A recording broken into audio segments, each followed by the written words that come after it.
अद्वैत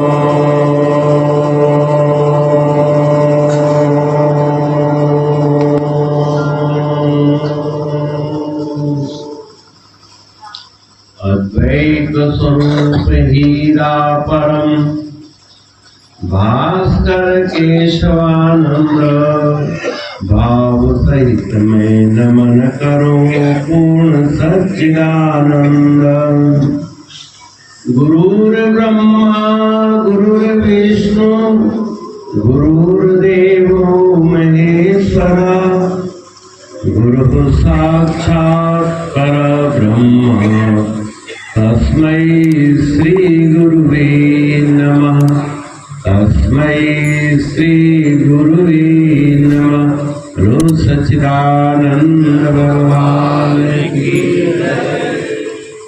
श्री सतगुरु भगवान जी की इस पावन भूमि श्री अद्वैत स्वरूप संन्यास आश्रम शाखा मोड़ डेहरी परमपुरी के तत्वावधान में आप हम सब यहाँ एकत्रित हैं।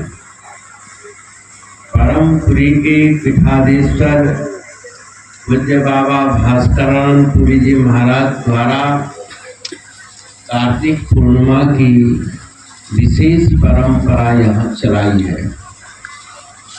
बाबा जी ने अपने गुरु महाराज जी की शान शौकत बढ़ाने के लिए जनमानस के उद्धार के लिए 2 महापर्व का आयोजन किया। पहला उन्होंने किया परमपुरी में श्री बसंत पंचमी का, जबकि श्री बसंत पंचमी 12 बजे से पहले पूजा होती है, लेकिन श्री परमपुरी धाम में श्री बसंत पंचमी का महोत्सव संध्या काल गुरु महाराज जी के आगमन पर मनाते थे। जब पूज्य बाबा जी ने महाराज जी को अपने प्रेम बंधन में बांधा, हम लोग गुरु महाराज जी को वचन देते हैं, है ना। और गुरु महाराज जी से वचन लेने वाले बाबा भास्करानंद महाराज जी गंगा महाराज जी से बाबा जी ने क्या वचन दिया? महाराज जी पूज्य बाबा जी को उपदेश देने के पश्चात दूसरी दिन चले गए। 2-4 दिन के बाद फिर बरसों नहीं आए। जब वो नहीं आए तो पूज्य बाबा जी महाराज और रायपुर चोर के राम कुमार पांडे जी दोनों की बड़ी घनिष्ठता थी और वो महाराज जी की खोज में चल पड़े।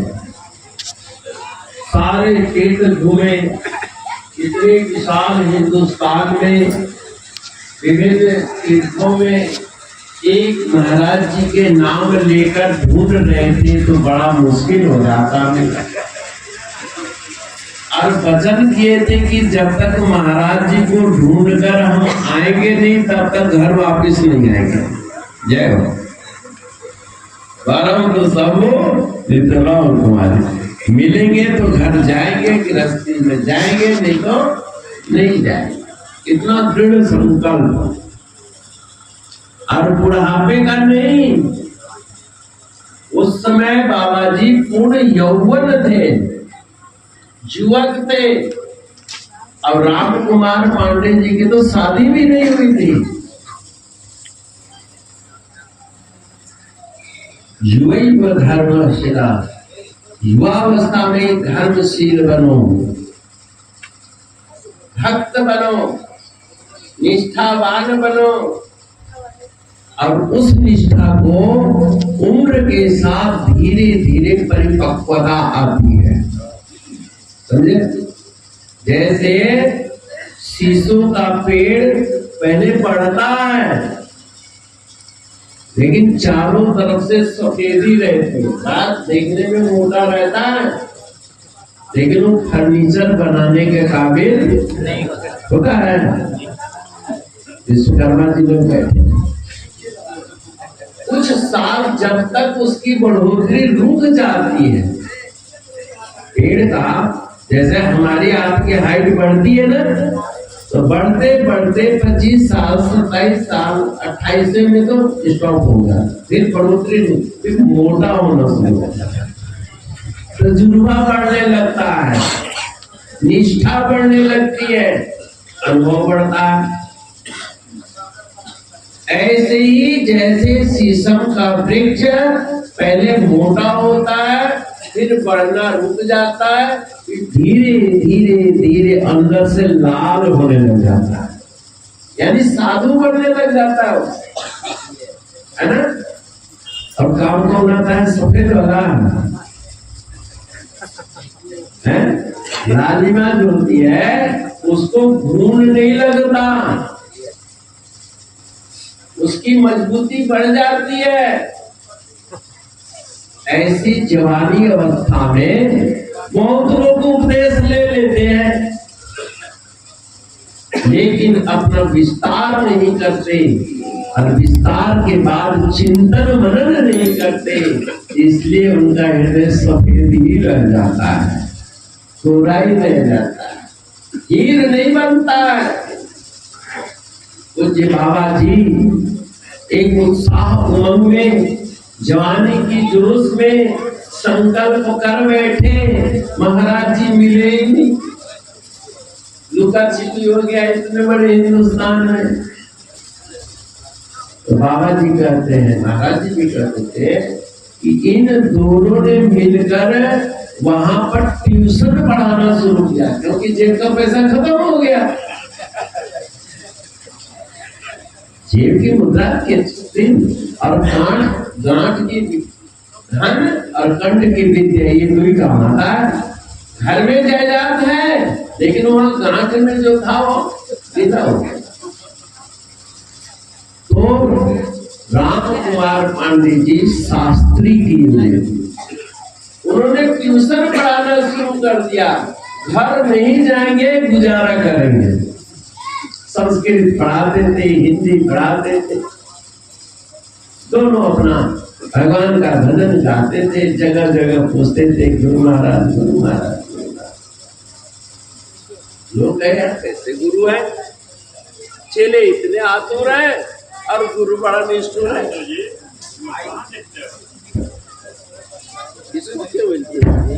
हो गया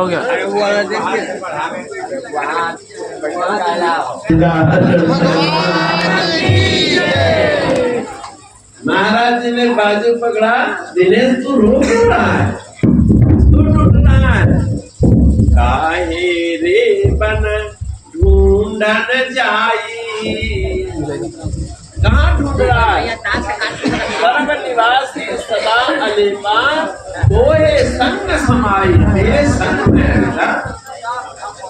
अरे महाराज, अरे जहाँ जहाँ तू था वहाँ वहाँ मैं भी था, लेकिन मिलन हो बड़ी खुशी। आए महाराज, सेवा सत्कार हुआ, आन बान हुई। महाराज जी रहे, कुछ दिन रहे, गांव के उत्तर दिशा में रहे, रायपुर चौक के गांव। हर साल नया मकान बनता था। विघ्न है, कभी आपका मन विघ्न डालता है, कभी सत्संग में नींद विघ्न डालता है। सुने ना लाला जी की कहानी, सत्संग बड़ा मीठा हो रहा है ना, बड़ा मीठा। पत्नी ने बड़ी सत्संग क्या कहा, बड़ा मीठा है। वो क्या शरबत से सुनाई, यहाँ शरबतों से ज्यादा मीठा, मन को प्रसन्न करता है। सोचा कि हम बाहर जाएंगे, आगे जाएंगे, लोग सेठ कह करके मांगने लग जाएंगे भंडारा के खर्च, इसलिए सबसे पीछे बैठे। अब वो सूरत समझ का मेल बढ़ाने लगे, उनको नींद आ गई। इतने में कुत्ता एक आ गया। अब उसका बड़ा जोर से पेशाब लगा था। अब पिता कभी ट्रेन पर पेशाब नहीं करेगा, बड़ा तो ढाई फुट ऊंची और उसने टांग उठा के कर दिया और उसको पता नहीं लगा। कथा खत्म हुई, सेठानिया चलिए ना, आप सो गए।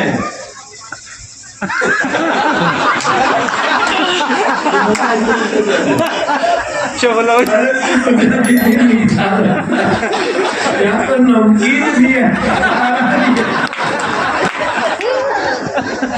सब काम खराब कर, इससे अच्छा घर में हलवा का।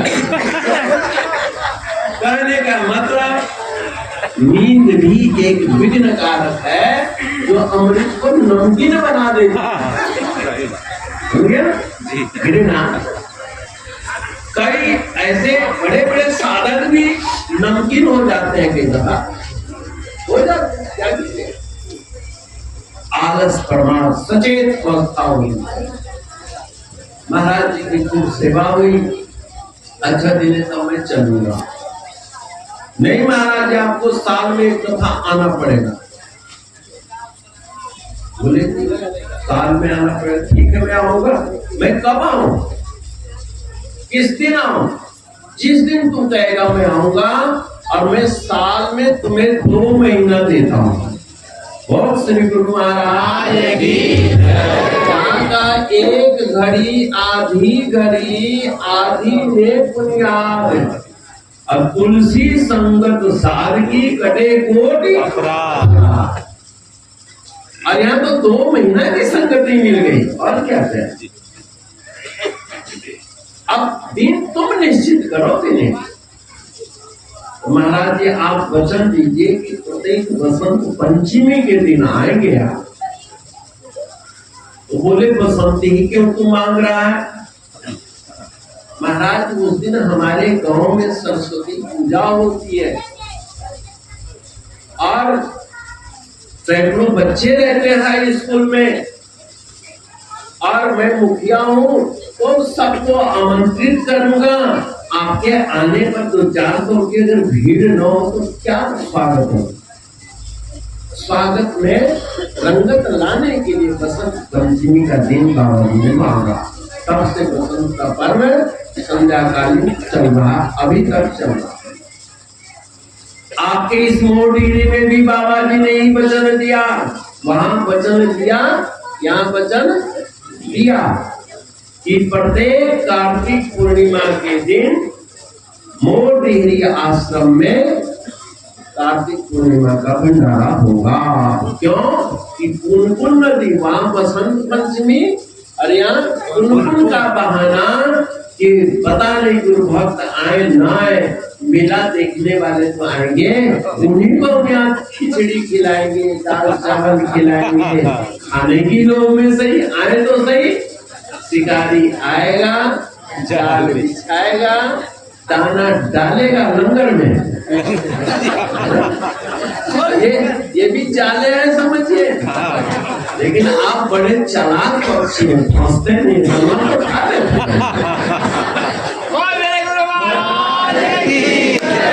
दाना सब चुग लेते हैं, लेकिन मनवा नहीं देते, जैसे बाबा जी का है ना। वहां वचन दिया, यहाँ भी वचन दिया बाबा जी ने, और तब से लेकर इस मोरडीरी आश्रम में कार्यक्रम चल रहा है।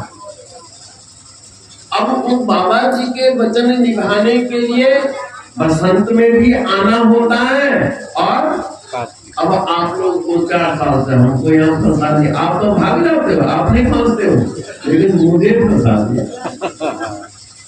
चलो हमने आया आपके बीच में, आपका प्यार प्रेम देकर आसपास के बसंत के बाद जो उत्सव होता है शिवरात्रि वगैरह में, बड़ा आनंद आया।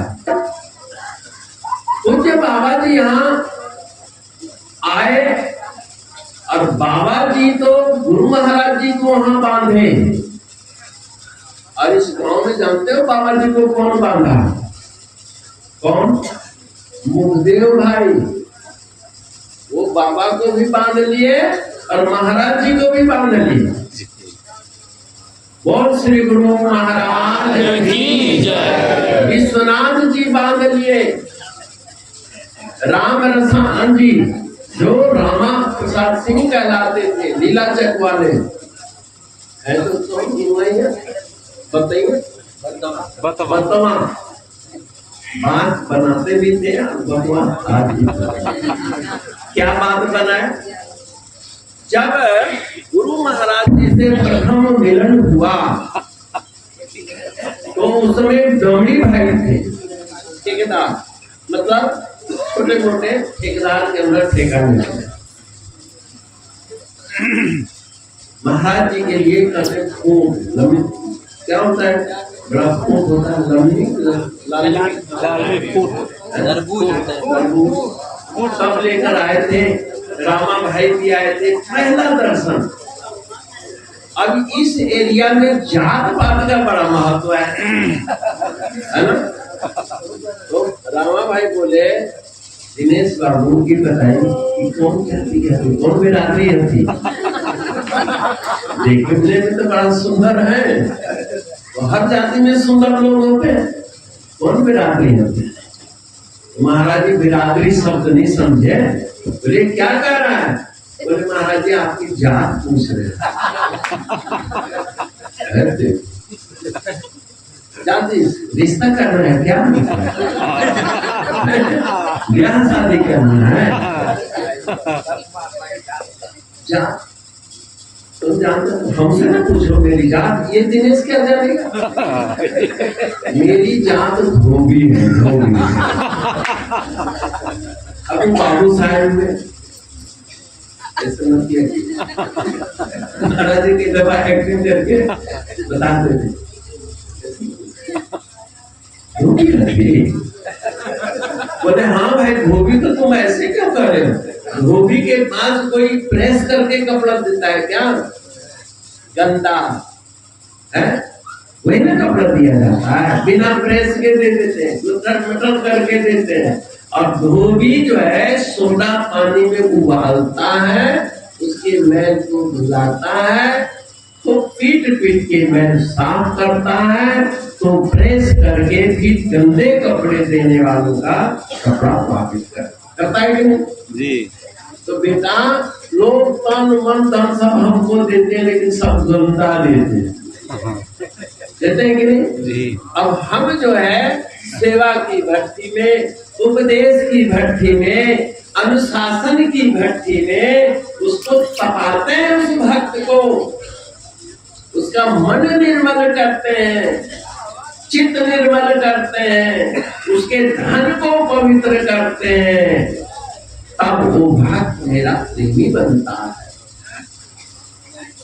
बताओ हम धोबी हुए कि नहीं? हम धोबी लोग हुए। पंडित जी होती कहने का मतलब इस गुरु घर में आज तक जात पात की भूल देखी है आपने? सभी वर्ण के लोग यहाँ बैठे कि नहीं?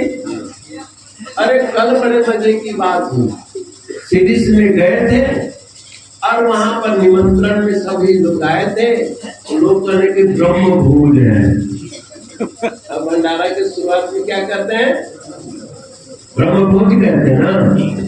तो एक बोला बाला भक्त करता है, कौन पंडित जी के भोज है? पंडित जी मर गया थी का? इतना जल्दी 10 ना होते भोज होते हैं। ब्रह्म और ब्रह्म तो अच्छा है। गुरु साथ देखो, इस संसार में 3 प्रत्यक्ष ब्रह्म, दीप ज्योति पर ब्रह्मा, अन्नम ब्रह्मा और गुरु साक्षात पर ब्रह्मा।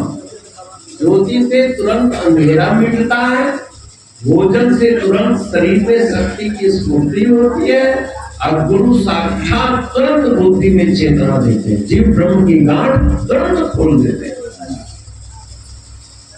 तो ब्रह्म का तो भोज होता ही नहीं ना ही भाई। पहले पंडित जी खा देना ओकरे भोज कर जाए, तो फिर क्षत्रिय भोज क्यों नहीं है? वैश्य भोज क्यों नहीं है, शूद्र भोज क्यों नहीं है? भाई ये भी तो भोज होना चाहिए। 4 वर्ण है तो एक एक को भोज करेगा, बाकी को ऐसी लवारिस छोड़ देंगे? नहीं, भोज मतलब गुरु महाराज जी के वो साधु क्षण निष्ठा मत चिंता पीना। भक्ति ने कहा वो हे साधु आप क्षण निष्ठा, एक क्षण के लिए स्थिर हो जाइए, मत चिंता पीना से, मेरी चिंता को दूर करते हुए जाइए प्रभु। वो मैंने ठहरिए ठहरिए ठहरिए, हे बाबा। और भोज का मतलब आप जानते हैं, जैसा भोज का मतलब सभी वर्ण के लोग एक पंक्ति में बैठकर खाएं, ताकि वो क्योंकि ब्रह्म तो सबके हृदय में है ना। अब जात पात पर पूज्य बाबा जी महाराज के जीवन में कभी जात पात देखी आपने? राम रसानंद जी के कभी जात पात देखी? मुक्तानंद जी मुक्तेश्वर भाई के अंदर कभी जात पात देखी? क्या विश्वनाथ के अंदर कभी हीनता आई? इस संसार में सभी जातों का पतन होता है। अगर जात का अहंकार है और निम्न जाति के हीनता है, अहंकार और हीनता दोनों ही पतन का कारण। इसलिए आप अपने आप को सामाजिक व्यवस्था के आधार पर कभी छोटा मत मानो, कभी हीन मत मानो, और कभी अहंकार मत करो कि मैं ये हूं, मैं वो हूं। क्यों कि रावण से बड़ा ऊंची जात नहीं हो सकती है, रावण से बड़ा विद्वान नहीं हो सकता, रावण से बड़ा कोई धनवान नहीं हो सकता, रावण से बड़ा कोई प्रशासक नहीं होता, जिसके यहाँ देवता भी आगे झाड़ू लगाते हैं, लेकिन वो भी राक्षस बन गया, हालांकि नहीं अहंकार बना है। और भैलिनी शूद्र जाति की है, लेकिन मतंग ऋषि के सानिध्य में उसको आत्म तत्व का ब्रह्मबोध कराया, तो राम को खिलाए भी और राम को सुग्रीव से मिलने के लिए मार्गदर्शन भी करती है। खाली बेरी नहीं खिलाई है, राम को हनुमान जी से मिलने की युक्ति बताई, राम को सुग्रीव से मिलने की युक्ति बताई। वो अनपढ़ थी, भोली भाली थी, लेकिन जिस जंगल में रहते थे उसके भौगोलिक संपूर्ण ज्ञान था, आगे नहीं। अपने राम को दर्शन देके योगाग्नि में शरीर को भस्म कर दिया। आपको हमको ऐसा सदगुरु का दरबार मिला है जहां पर जात पात का कोई जात पात पूछे नहीं कोई, हरि का भजे आप लोग हरि गुरु महाराज जी का भजन करो, सेवा करो। आप कितना सेवा करें, प्रश्न यह होता है। क्योंकि पिछले 2-3 सालों में यहाँ जब मैं आया, यहाँ टेंट लगता था, उसमें कई दफा बरसात की बौछारें आती थी, लोग ठंड से ठिठुर जाते थे। मन में आया कि यहाँ कुछ न कुछ बनना चाहिए। मैंने नहीं कहा, लेकिन पुराने गुरु भाइयों का बड़ा आग्रह हुआ कि मोरडीडी आश्रम बहुत प्राचीन आश्रम है, यहाँ पर पर्याप्त मात्रा में मुक्तानंद जी ने 5 बीघा पक्का बीघा जमीन दान करी, और भी यहाँ पर दूसरे भक्तों ने यथासाध्य कम या ज्यादा जमीन दान करी, जिस पर यह आश्रम बना। अब मेरे को सबसे पहले उदय बाबू प्रोफेसर साहब ने कहा कि राघवानंद जी, यहाँ स्वामी जी भी प्रेरित किए कि आश्रम बने। निर्मल बहन जी ने भी कहा कि आश्रम बने। तो औरंगाबाद में पप्पू जी के प्रचार प्रसार में या आप सब गुरु भाइयों के सहयोग से जो कॉलेज में बड़ा बड़ा भंडारा होता था, सभी संतों को पर्याप्त दान दक्षिणा देने के बाद किसी को 21,000, किसी को 31,000, 11,000 योगदान देने के बावजूद भी जो पैसा बचता था उसको यहाँ के विकास में दिया जाता रहा, फिर भी विकास नहीं। तब फिर मेरे जी में भक्तों ने ड्यूटी लगाई और गुरु महाराज जी के नाम लेकर के और अवधेशानंद जी के और उदय बाबू के विशेष आग्रह पर बाबा जी कहा ईंट रख दीजिए, क्योंकि गेंद आपके पाले में लोगों ने डाल दिया है। बाबा जी बाबा जी बाबा जी बाबा जी फूल पे कुफा हो गए। आपने कहा चलो भाई मुहूर्त निकालो और ईंट 5 रख दो, और वो 5 ईंट क्या रखा, अब तो कोई भारी हो गया। लेकिन श्री रामचंद्र बाबू, आप सबके सौजन्य से थोड़ा बहुत जो मुझे पैसा मिला, 5 रुपया, 2 रुपया, 10 रुपया, 100 रुपया, 1000, 5000 जो भी लोगों ने दिया, उसका संग्रह करके पहले दिन 1,01,000 का सगन दिया होता ना मुहूर्त। और धीरे धीरे आप ये जगतानंद महात्मा दौड़ा और सब महात्माओं लोगों ने दौड़ा, गुरु भाइयों ने दौड़ा, रसीद कटवाई, क्या क्या करी ये आप लोग जानते हो। क्यों? ये आश्रम निर्माण हेतु पूज्य बाबा जी ने एक पहल करी थी। शिव मंदिर, कोई महान यज्ञ हो, गुरु मंदिर बने, एक का पैसा नहीं लगना चाहिए, समझे ना। एक का एकाधिकार उस मंदिर में, उस तीर्थ में नहीं होना चाहिए। तो पूज्य बाबा मुठिया दान कराते थे। जो पैसा नहीं देता था उनके यहाँ से धान चावल लाते थे, यज्ञ कराते थे, और उसका बचा हुआ कलयुग बना, जिसको आप आश्रम कहते हैं। आज ही विशालता के ले रहा है। नरेश भाई वगैरह दाऊद नगर, ये दमड़ी भाई के सुपुत्र श्री द्वारका सिंह जी भी आए हैं, जो यदा कदा विशेष सेवा देते हैं। ये हमारे साधु भाई हैं, वो फूल इकट्ठा करके आज मुरारी ने भी कुछ दिया है। और किनका बेटा है जानते हो? हालांकि कहना नहीं चाहिए, पर उनका नाम भिखारी लाल जी है। क्या नाम है? भिखारी लाल। और वो लोगों से भीख नहीं मांगते, सीधे ऊपर ही से मांगते हैं। महाराज ने खूब चहल पहल दी है, सभी बच्चे सुखी हैं और प्रेम से। अब यहाँ पर बड़े महाराज एक तरह कहने लगे, परम गुरु में महात्मा जानते हो मेरे पास भगत कब आते हैं? बोले 3-4 दफा दुहा जाते हैं नीचे। मंदिर का फंड, पेट्रोल का फंड, लंगर का फंड, बर्तन का फंड, अब सब मिल दबा करके और वो मेरे पास आता है, ठंड ठंड गोपाल होके आता है। तो एक भगत से हमने पूछा कि भाई तुम इतने जगह कैसे रसीद कटवाते हो? बोले महाराज जी बाबा सोचते कि हम चलाकी कर रहे हैं, लेकिन हम महाराज जी लाए थे 100 रुपया आपको चढ़ाने के लिए। 10 रुपया बाबा को दे दिए, 20 रुपया मंदिर फंड में दे दिए, 5 रुपया बर्तन फंड में दिए, 50 रुपया, 31 रुपया आपको दे देंगे, फिर भी 10, 20, 50 हमारा बच जाएगा।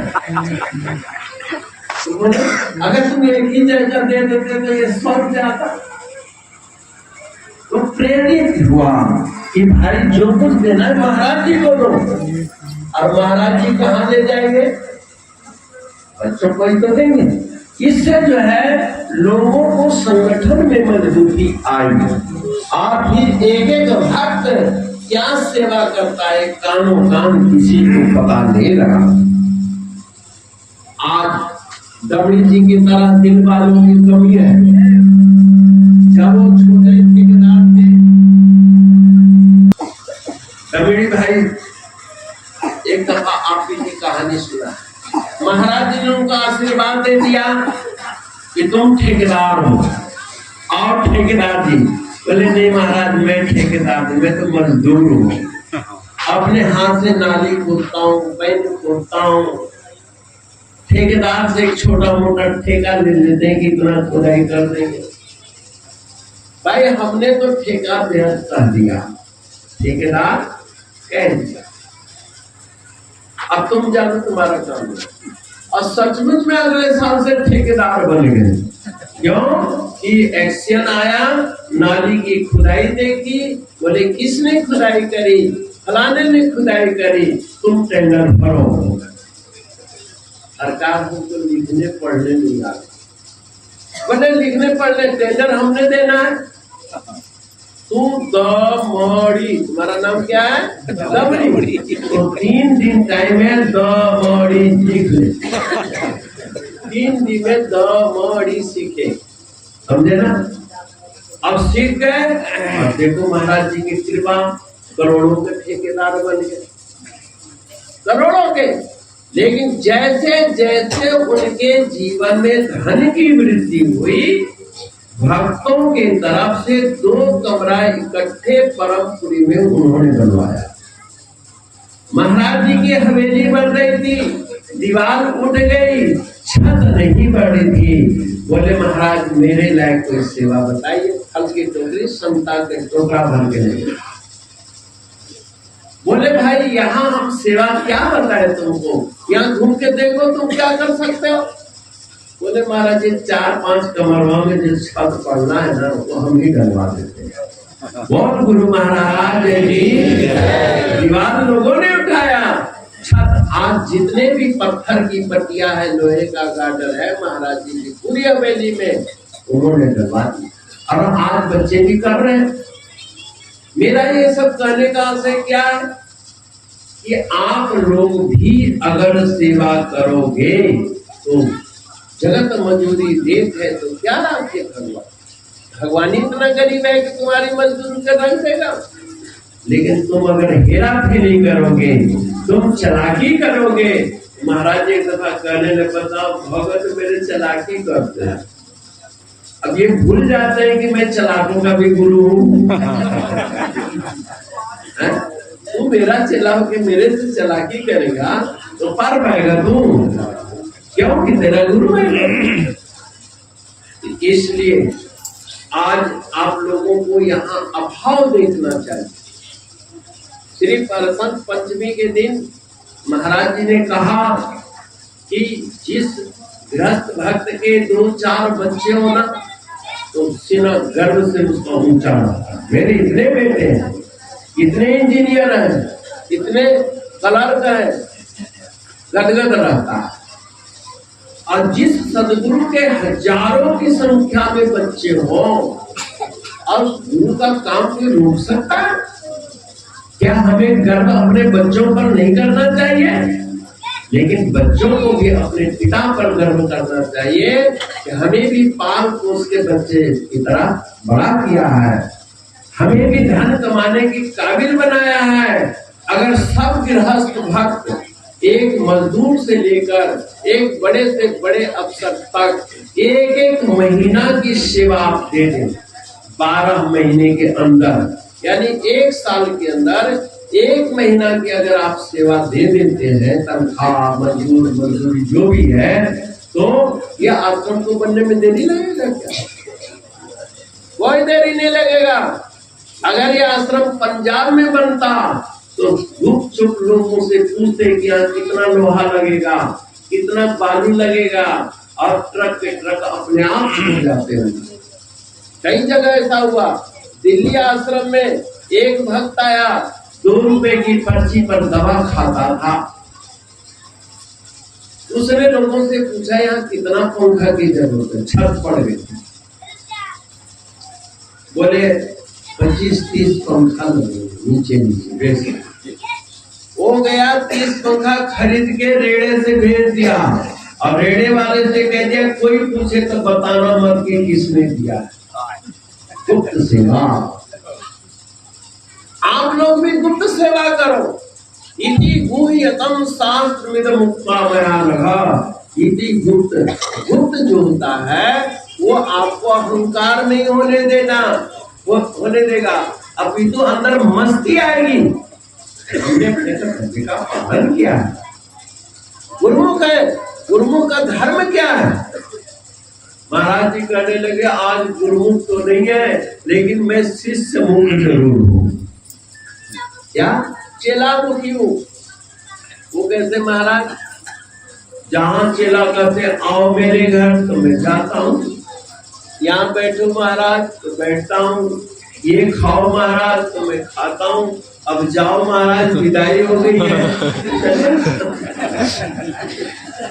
बताओ हम शिष्य मुख हुए कि नहीं, चेला मुखी हुए कि नहीं? और हम कहते तू भजन कर, महाराज भजन नहीं होता। ध्यान कर, मन में नहीं लगता है महाराज। हमारा तुम्हारे घर में मन लगता है, लेकिन हम जाते हैं कि नहीं? असुविधा के बावजूद भी जाते हैं कि नहीं? क्यों? तुम्हारे हृदय को मैं देखता हूँ, तुम्हारे धन दौलत को नहीं देखता हूँ। लेकिन हाँ, तुमने अपने धर्म को देखना है कि मेरी कितनी सामर्थ्य है, मैं क्या कर सकता हूँ, कैसे कर सकता हूँ, ये युक्ति बदलाता हूँ। गोंडा की बात है, गुरु महाराज जी आने वाले थे, तो गुरु महाराज जी के लिए कोई ऐसा भक्त नहीं था जो अकेले कपड़ा सिलवा सके, अकेले महाराज जी को साइकिल दे सके। साइकिल महाराज जी चलाते थे उन दिनों। तब वो आगे चंदा किया जाए, चंदा किया, किसी ने 4 आना, किसी ने 8 आना, कोई रुपया, कोई बिरला 2 रुपया देता था।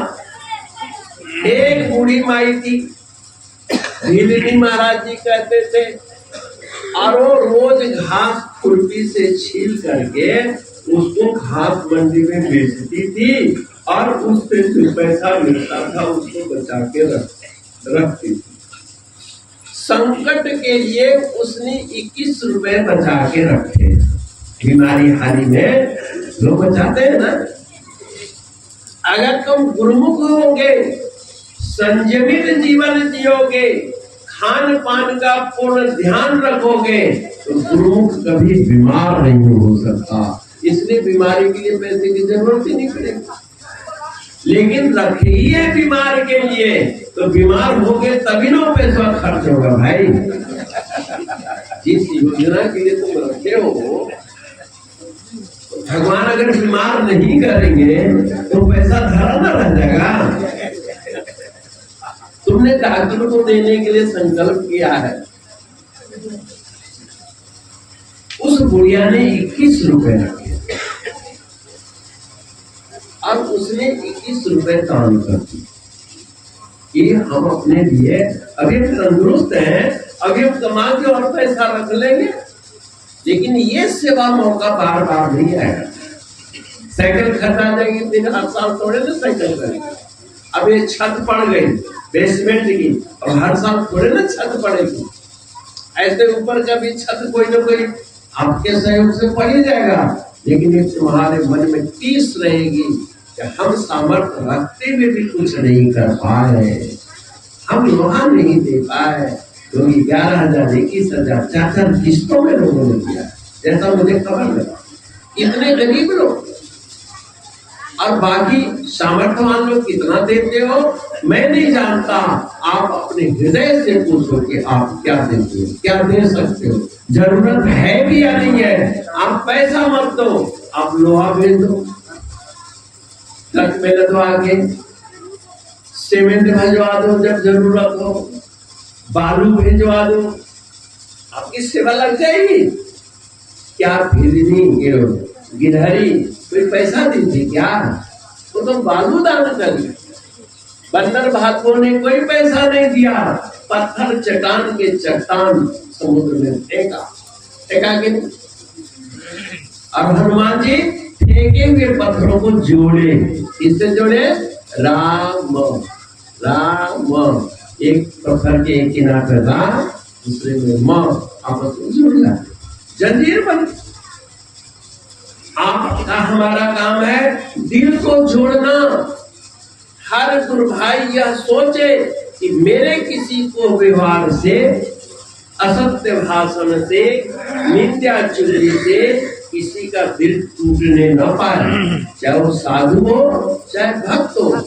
अगर हम साधुओं के द्वारा किसी के मन में अश्रद्धा पैदा होती है तो समझ जाओ कि हम संतत्व से गिर रहे हैं। हमारा भोग विलास किसी के संदेह को घेरे में डाल दे।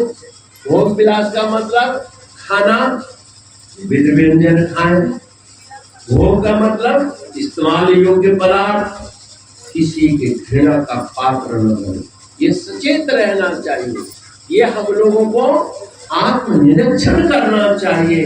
मेरे से किसी के हृदय में जलन न हो, इसलिए निमानेपन रहो। और सत्य प्रियता ही एक ऐसी संपत्ति है जो सबके दिलों को जोड़ के रखता है।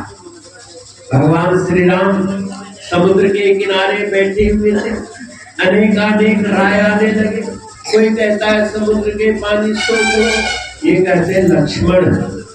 और वह लक्ष्मण जिसने अपने भाई के प्रेम में अपनी घरवाली का त्याग कर दिया, राज सुख त्याग कर दिया और रात दिन जागते रहे, न सोने का सौगंध ले लिया।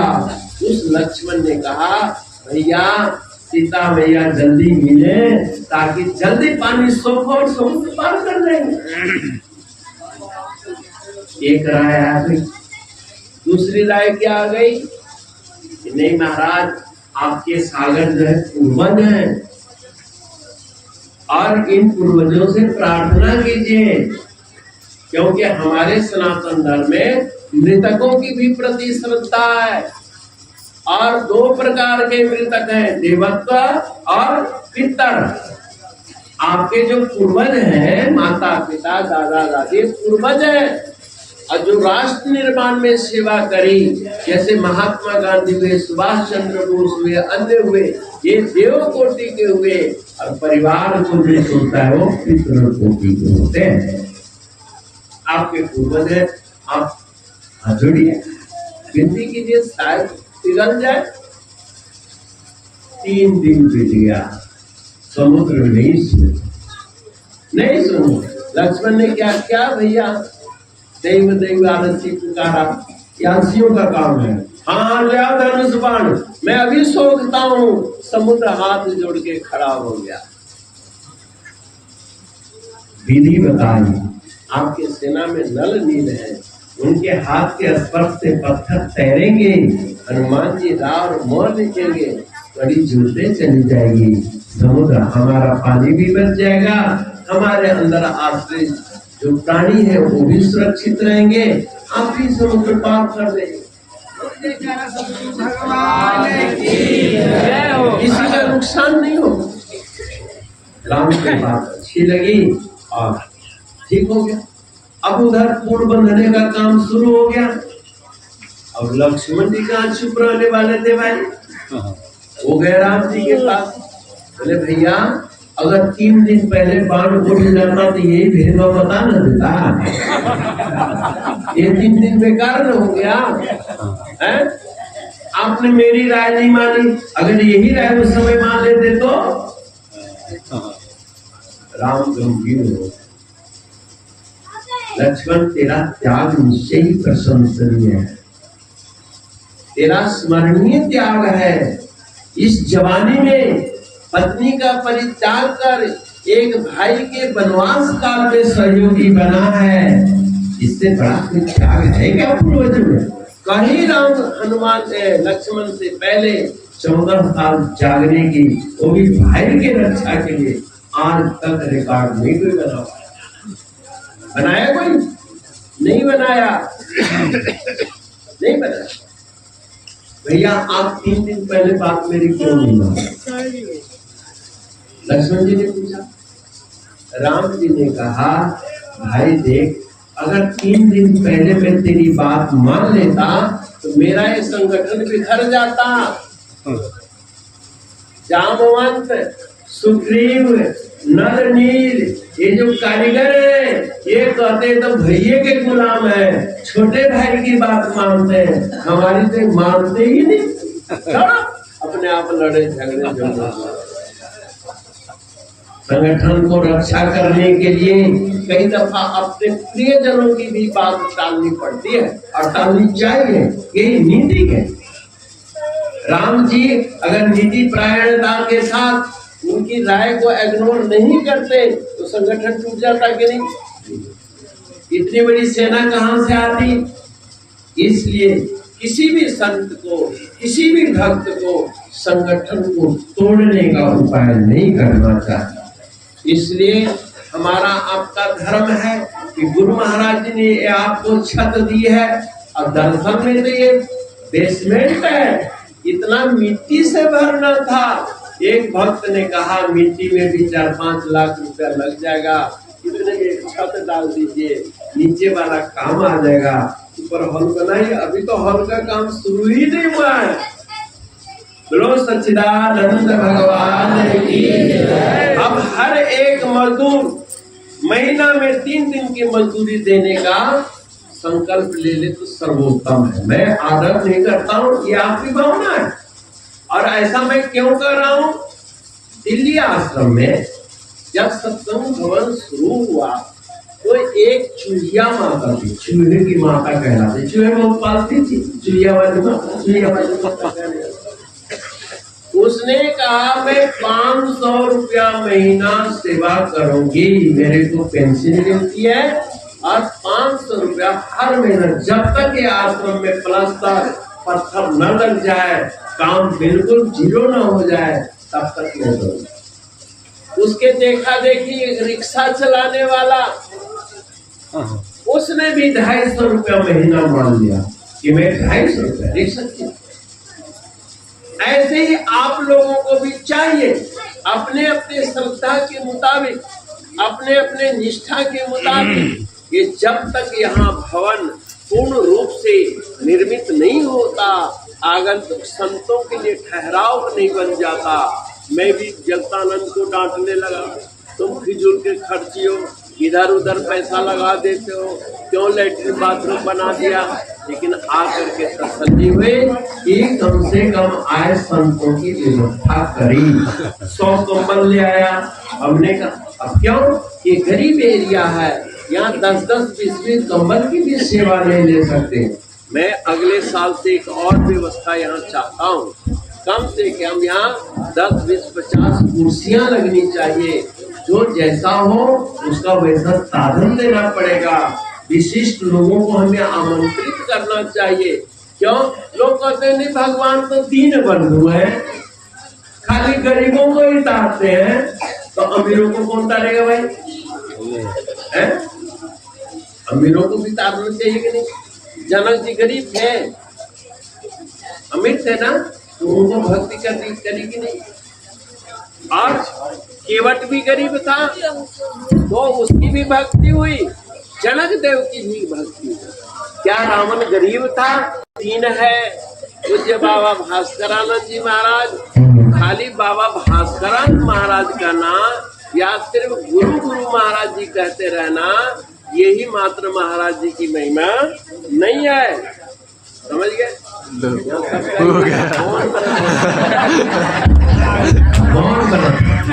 बोल श्री गुरु महाराज की जय।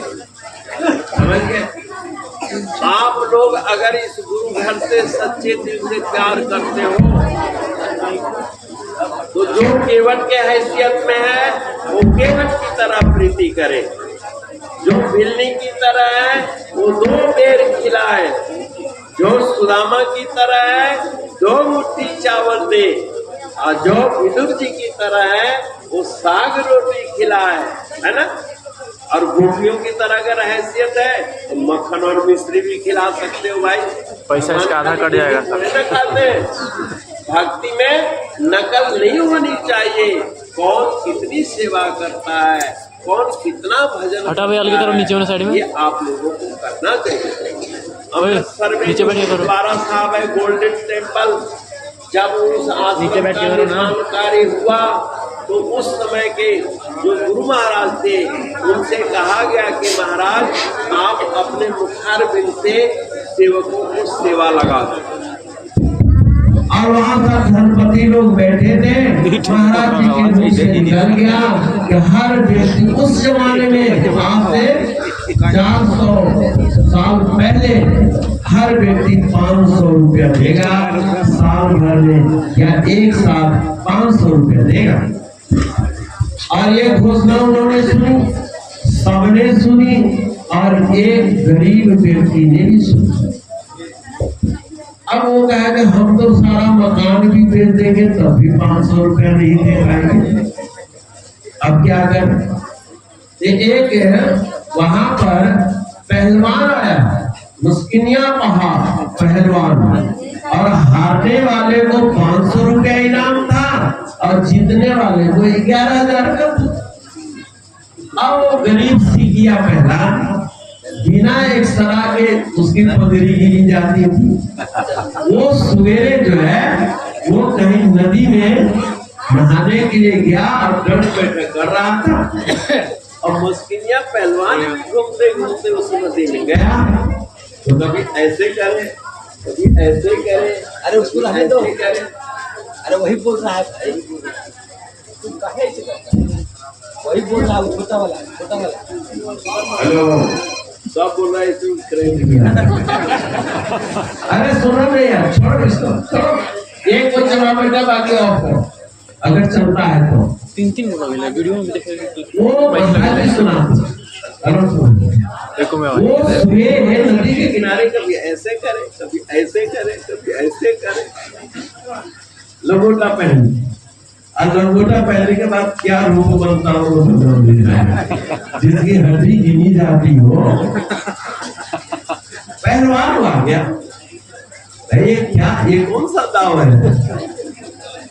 ये जिताऊ दाव है। कैसे फोड़ देंगे?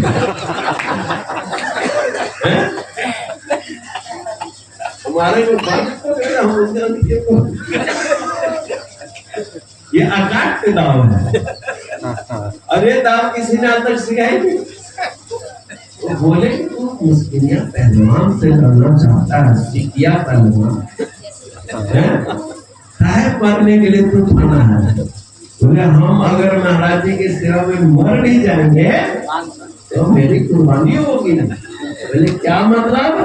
बोले देखो गुरु महाराज जी का दरबार बन रहा है अमृतसर में, और उसमें 500 रुपया सबकी सेवा लगी है, और सेवा हमको देनी है, और मैं इतना गरीब हूँ कि 500 रुपया में मकान बेच के भी इकट्ठा नहीं कर सकता। उसकी तो अगर मैं मर जाऊंगा, हार जाऊंगा, तो 500 रुपया तो मिलेगा ना।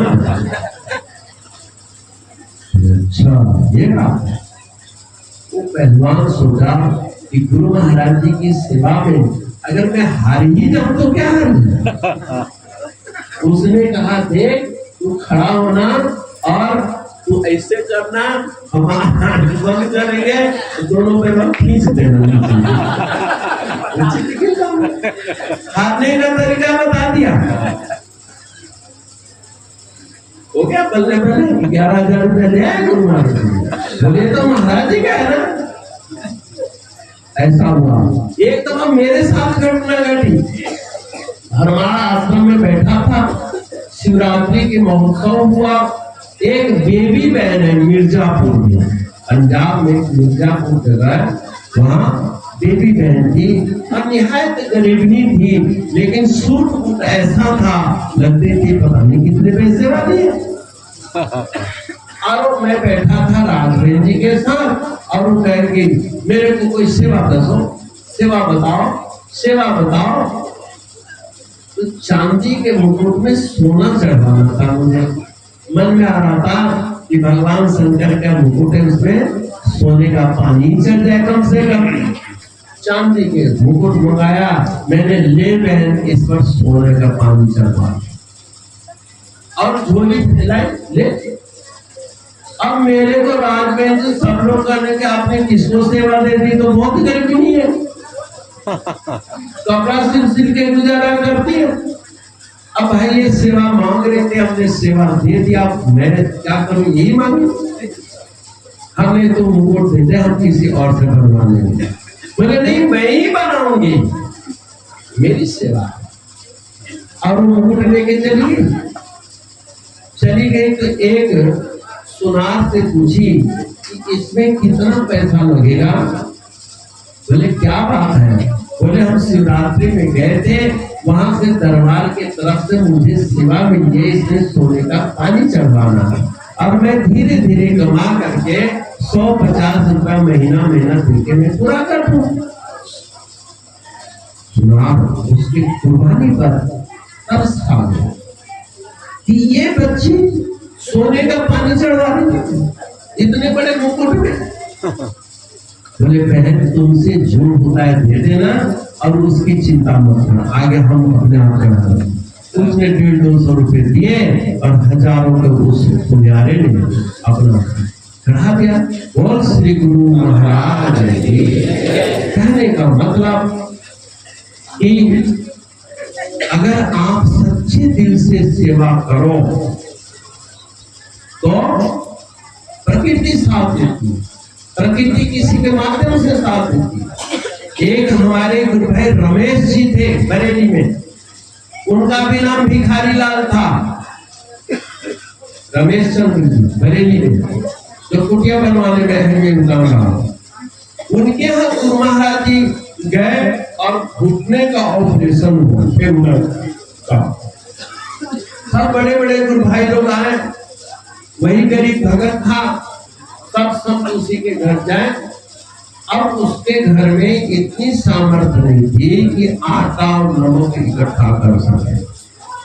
उसकी घरवाली प्रेमवती थी और वो कान का कुंडल, गले की जंजीर, हाथ की चूड़ी, कर्णफूल, ये सब एक जगह गिरवी रख दी और बदले में दाल, चावल, आटा, मीट, मसाला ले आए। ये मैंने देखे हुए भक्त की बात कह रहा हूं। और उसने सेवा करी, लेकिन नाम नहीं करी। अपने आय संतों की भरपूर सब सेवा करते रहे। अब गुरु महाराज जी हॉस्पिटल से छुट्टी होकर और वो हमेशा कान भी बंद रखे, गला भी बांध रखे, ताकि महाराज जी को पता न लगे। कि एक दिन कहते वो इतनी गर्मी पड़ रही है तो गला में कपड़ा क्यों लपेटे रहती है, तेरे को गर्मी नहीं लगती। ये महाराज जी आ गए। फिर रमेश से पूछा क्या बात है, उन्होंने भी कुछ नहीं बताया पतिदेव। तब आस पास के लोगों से पता लगा, महाराज जी आप नहीं जानते ये गहना गुना सब गिरवी में रख दिए है।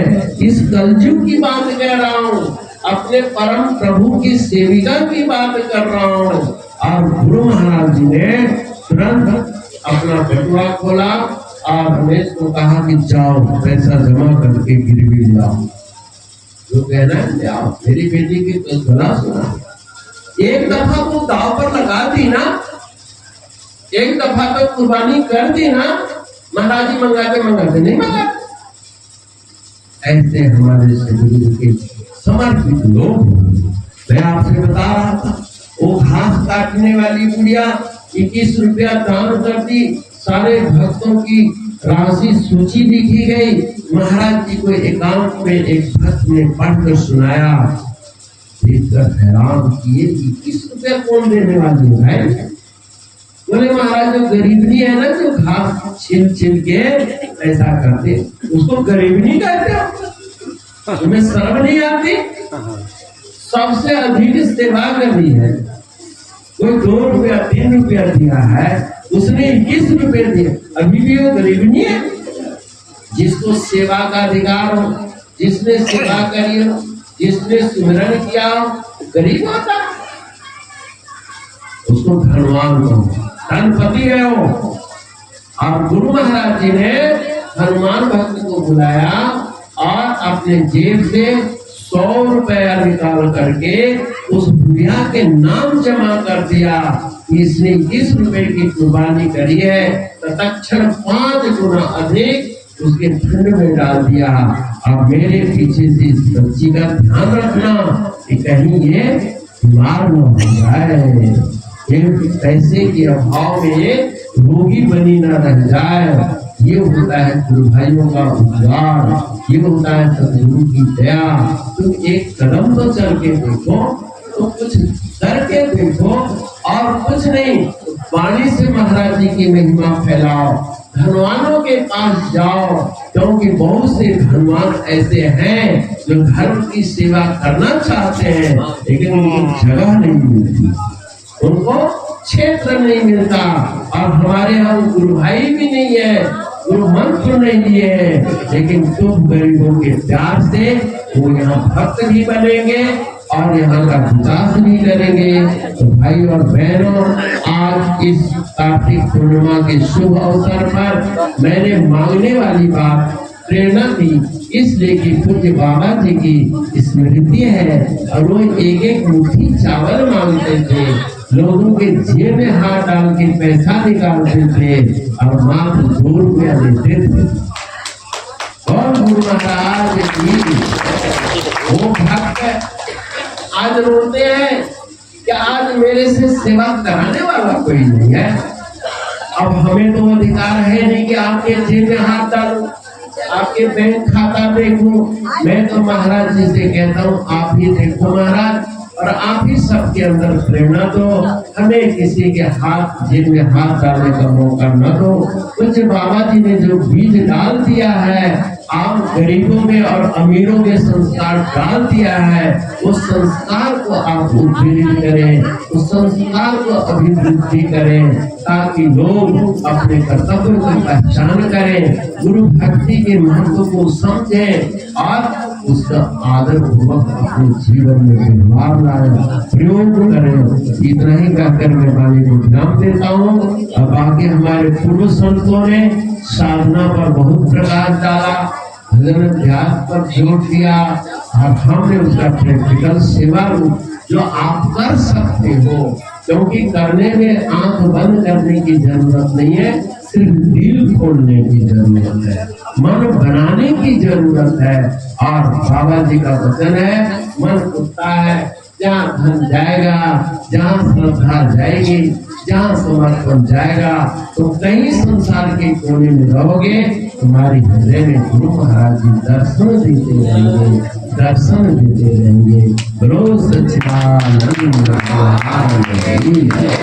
धर्म की अधर्म का प्राणियों में विश्व का, गौ माता की, पृथ्वी माता की, गंगा मैया की, चारों वेद की, चारों धाम की, आज के आनंद की। नमः पार्वती पतये हर हर हर महादेव। आज एक गुरु भाई कह रहे थे कि महाराज यहाँ 4-5 आश्रम है, लीलाचक आश्रम है, तारा में है, सोन वर्षा में है, धनगाई में है। हमें सभी आश्रमों की चिंता है, लेकिन जितना मेरे हाथ में होगा, जहाँ ज्यादा मैं विकास देखूंगा, जहाँ ज्यादा उत्साह देखूंगा, जहाँ बड़ा संगठन देखूंगा, भाई जहाँ बड़े लोग रहेंगे वही ना दाल चावल ज्यादा पकाया जाएगा। है अब एक आदमी आए तो भी 10 किलो चावल पका दो, जहाँ 100 आदमी आए वहां भी 10 किलो चावल पकाओ, ऐसा नहीं होता है ना। तो जहाँ आप अपनी आवश्यकता को बढ़ाओ, महाराज जी की महिमा का गुणगान करो, और हमारे सभी संत गुरु महाराज जी की महिमा गायन करने में, प्रचार प्रसार करने में सक्षम है। और इनको मेरे ही प्रति सदगुरु महाराज जी के बच्चे हैं, समय समय पर घूमते रहे। मैं तो बसंत से होली तक का मौका दिया था, क्योंकि इस साल भागलपुर वाले भक्तों ने और जनतानंद ने और ये शिव के नाम शशि शेखरानंदपुरी ने आग्रह किया। हमने कहा चलो भाई कार्तिक में तो आना ही है, 10 दिन पहले आ जाते हैं। तो 10 दिन पहले आकर एक दिन मुझे बैठने नहीं दिया लोगों ने, और दौड़ा हमने चलो महाराज जी की सेवा में शरीर ही समर्पित हो जाए, वचन समर्पित हो जाए।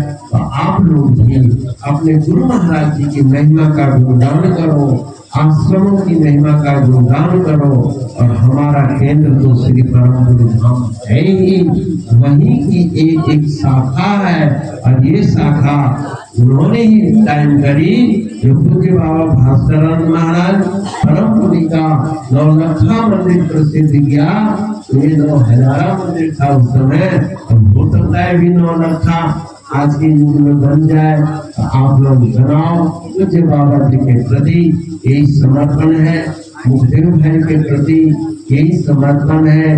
विश्वनाथ जी और हमारे नीलाचक वाले पूज्य क्या कहते हैं राम सामंतपुरी जी, जो महाराज जी को धोबी कहे और महाराज जी ने अपने आप को धोबी कहा।